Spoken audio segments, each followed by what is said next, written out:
بلکہ وہ گوبر اور خون کے بیچ میں دودھ کو پیدا کرتا ہے، نہ اس کے اندر خون کا رنگ آنے دیتا ہے، نہ گوبر کی بو آنے دیتا ہے، دونوں کے بیچ میں دودھ رہتا ہے۔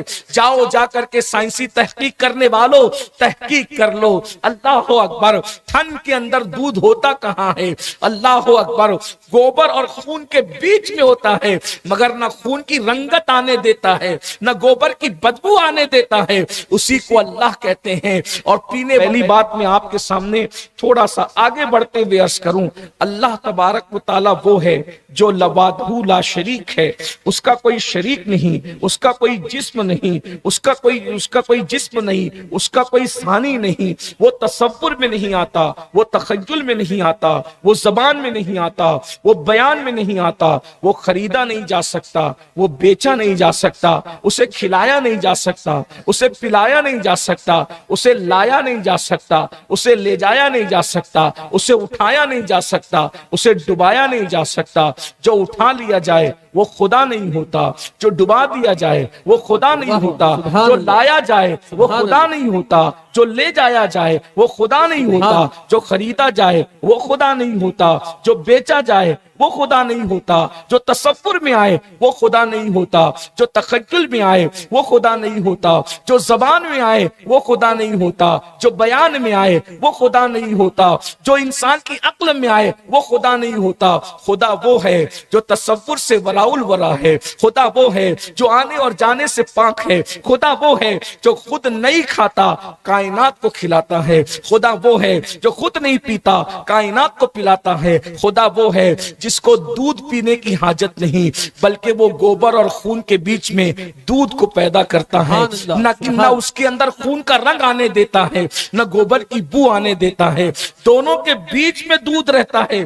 جاؤ جا کر کے سائنسی تحقیق کرنے والوں تحقیق کر لو، اللہ اکبر، تھن کے اندر دودھ ہوتا کہاں ہے؟ اللہ اکبر، گوبر اور خون کے بیچ میں ہوتا ہے، مگر نہ خون کی رنگت آنے دیتا ہے، نہ گوبر کی بدبو آنے دیتا ہے، اسی کو اللہ کہتے ہیں۔ اور پینے والوں کے لیے کہا جاتا ہے، اللہ اکبر، یہ پینے والوں کے حلق سے اترنے میں جو بہت آسان ہوتا ہے، میرے آقا صلی اللہ علیہ وآلہ وسلم کے دیوانوں، اب بتاؤ وہ خدا ایسا نہیں دکھتا۔ موسیٰ جیسا پیغمبر کہتا ہے 40 دن تک روزے رکھ کر، نمازیں پڑھ کے، جنگل میں بیوی کو چھوڑ کر، گھر والوں کو چھوڑ کر، قوم کو چھوڑ کر 40 راتیں جگتے ہیں، رت جگے کرتے ہیں، عبادت کرتے ہیں، اور پھر کہتے ہیں رب ارنی، اللہ اپنا آپ دکھا۔ جواب آتا ہے لن ترانی، آپ کو نہیں دکھاتے، اس لیے کہ آپ کو نہیں دکھانا، دکھانا تو اس کو ہے جو ہمارا خاص ہے، اپنا آپ اس کو دکھائیں گے جو ہمارا خاص ہے۔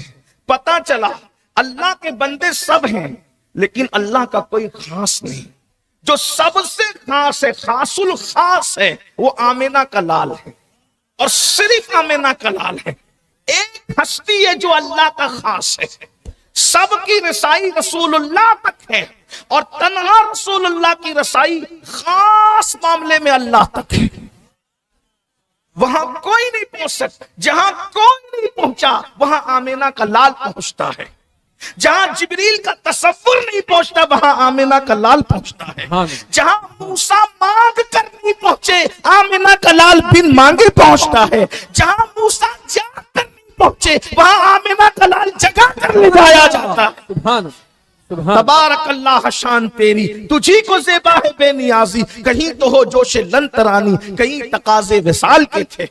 ایک ہستی ہے جو اللہ کا خاص ہے، اور یہ صرف مولوی کا عقیدہ نہیں ہے، جس کو بھی ایمان مل جائے، مولوی ہو یا ڈاکٹر ہو، سب یہی کہتے ہیں۔ یاد رکھنا، ڈگریوں کی بنیاد پہ عقیدے نہیں بدلتے، اگر دل میں ایمان ہے تو جو عقیدہ مولوی کا ہوگا وہی ڈاکٹر کا ہوگا، جو مولوی کا ہوگا وہی انجینئر کا ہوگا، جو مولوی کا ہوگا وہی سیاسی لیڈر کا ہوگا، اس لیے کہ دل میں ایمان ہے تو بولی ایک ہوگی، دل ایک ہے تو بولی ایک ہوگی۔ اسی لیے یہ صرف مولوی نہیں کہہ رہا ہے، ڈاکٹر بھی کہتا ہے عبد دیگر عبدہو چیزیں دیگر، یہ ڈاکٹر اقبال نے کہا تھا، عبد دیگر عبدہو چیزیں دیگر، سب عبد ہیں، سب عبد ہیں، تنہا ایک ذات عبدہو ہے، عبد دیگر عبدہو چیزیں دیگر، این سراپا منتظر او منتظر، عبد ہے، عبدہ الگ ہے، اور عبد اور عبدہ میں فرق کیا ہے؟ عبد اور عبدہ کا فرق یہ ہے کہ سب انتظار کرتے ہیں اور عبدہ کا انتظار کیا جاتا ہے۔ ایک ہی بندہ ہے جو خاص ہے اللہ کا، توجہ، ایک ہی بندہ ہے جو اللہ کا خاص ہے۔ اب پتا چلا اللہ تک پہنچنا ہے تو اس کے اس خاص تک پہنچنا پڑے گا۔ اتنی بات سمجھ میں آ گئی؟ جن کو سمجھ میں آ گئی وہ کہہ رہے ہیں، جن کو نہیں سمجھ میں آئی، یہ کوئی مشاعرہ نہیں ہے کہ سمجھ میں آئے تو بھی بولو، نہ سمجھ میں آئے تو بھی بولو، لیکن اگر سمجھ میں آ گئی ہے تو آپ کو سبحان اللہ کہنا چاہیے۔ سبحان اللہ۔ اگر آئیے سمجھ میں تو مجھے پتا چلتا ہے کہ میں سمجھانے میں کامیاب ہوں، اس لیے کہ آج کل آپ کو مولویوں کی باتیں کم سمجھ میں آتی ہے، دوسروں کی زیادہ سمجھ میں آتی ہے۔ بات سمجھ میں، اللہ کا ایک ہی خاص ہے بھئی، اللہ کے سارے بندے ہیں، لیکن جس خصوصیت پر حضور فائز ہے، اخص الخواص، ان جیسا کوئی نہیں ہے۔ لم یاتی نظیرک فی نظرین، مثلے تو نہ شد پیدا جانا، جگراج کو تاج ترے سرسو، ارے تجھ کو شہ دو سرا جانا۔ اللہ کا ایک ہی خاص ہے، ٹھیک؟ اب اللہ تک پہنچنا ہے تو کہاں پہنچنا؟ اس کے خاص تک، اس کے خاص، اس لیے کہ آپ اور ایک آسان زبان میں سمجھاؤں، کسی انسان کی اہمیت کو بتانے کے لیے بہت القاب آداب بیان کرنے کے لیے وقت نہیں ہے، تو آپ کیا کہیں گے؟ یہ فلاں کا خاص، یہ حافظ رفیق فلاں لیڈر کے خاص ہے، یہ مولانا غفران شیخ الاسلام کے خاص ہے، یہ حافظ مقصود قائد ملت کے خاص ہے، یہ قاری نور محمد تاج الشریعہ کے خاص ہے۔ آپ نے خاص کہہ دیا، خاص کیا تو میٹر ختم ہو گیا۔ سمجھ میں آتی ہے؟ یعنی جس کا خاص ہوگا اس کو آپ لے کر کے جائیں گے تو آپ کا کام بننا ہی بننا ہے، یہ اس کا خاص ہے نا؟ تو اللہ کے یہاں کام کون بنا رہا ہے؟ بولو، اللہ کے کام کون بنا رہا ہے؟ حضور بنا رہے کہ وہ اللہ کے سب سے خاص ہیں، لیکن اس خاص تک پہنچنے کے لیے بھی تو کوئی خاص چاہیے۔ اس خاص تک پہنچنے کے لیے ان کا بھی تو کوئی خاص ہوگا، ہر خاص کا کوئی نہ کوئی خاص ہوتا ہے۔ اور ایک بات یاد رکھنا، قرآن حدیث سے ہٹ کر کوئی بات کرنی نہیں چاہیے، اس لیے کہ مقرب کی حیثیت کیا ہے کہ وہ اپنی بات کرے۔ جب نبی کا منبر ہے تو بات بھی نبی کی ہونی چاہیے۔ اللہ کے خاص کون ہے؟ رسول اللہ۔ اور میں نے آیت آپ کے سامنے پیش کرنے، اللہ خود فرماتا ہے سبحان الذی اسری بعبدہ، یہ ہی بتا رہا ہے کہ وہ خاص ہے، اور کلمے کا عبدہ بتا رہا ہے کہ وہ خاص ہے۔ جب کلمے نے بتا دیا کہ اللہ کا خاص کون، کسی نبی کا کلمہ عبدہ نہیں تھا۔ لا الہ الا اللہ آدم صفی اللہ، لا الہ الا اللہ نوح نجی اللہ، یہ نام ہے، نہ عبد ہے نہ عبدہ ہے نہ عبدہ ہی ہے، صرف نام ہی نام ہے۔ اور وہ سب شان والے، یہ نہیں کہہ رہا ہوں کہ ان کو خصوصیت، ان کو بندوں میں خصوصیت حاصل ہے، رسول ہے، نبی ہے، نبیوں میں جس کو خصوصیت حاصل ہے وہ ایک ہی ذات ہے، میرا تمہارا آقا آمنہ کا لال ہے۔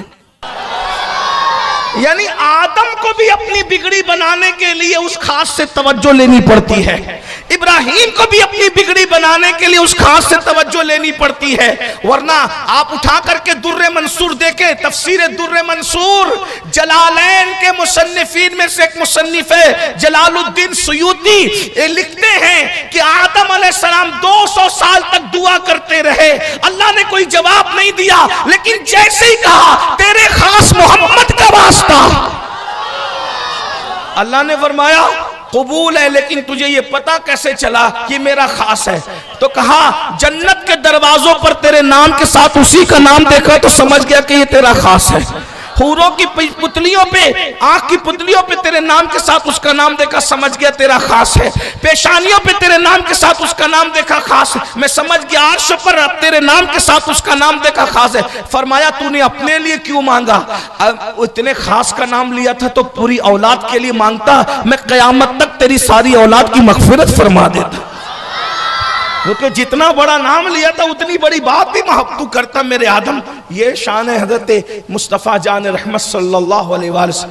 عبدہو ہے وہ، عبدہو. لیکن اب آپ کو اللہ کا خاص پتہ چل گیا، حضور کے خاص لوگ بھی ڈھونڈنا پڑے گا. اور ان کے پاس پہنچے پھر اپنا ہی اپنا ہے سب. دنیا اپنی، عقبہ اپنی، قبر اپنی، حشر اپنا، سب اپنا ہی اپنا.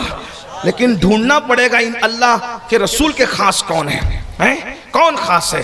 حضور نے کوئی بات ہمیں تشنا نہیں چھوڑی، اور اللہ نے ایسے ماحول بنائے، محبوب ماحول میں بناؤں گا، بات تو کرنا، سب اوپن کر دیں گے، کچھ چھپائیں گے نہیں.